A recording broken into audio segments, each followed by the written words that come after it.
Finally finally I am successful. দেখাও একবার আপু, দেখো দাঁতটা, এই রে দাঁতটা কোথায় গেল? হাতেই তো ছিল। দাঁতটা নিয়েছিস তুই? দাঁতটা হাতেই তো ছিল। দাঁড়া দেখি দেখি।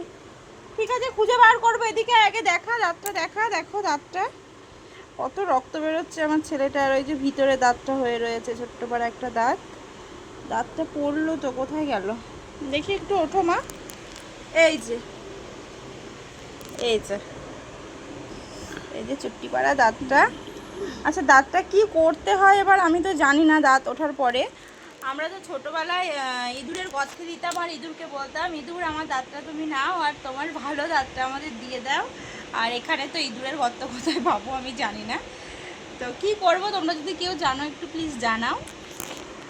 দেখো চুট্টি পাড়া দাঁতটা, দেখো কতটা রক্ত বেরোচ্ছে আমার ছেলেটার মুখ দিয়ে।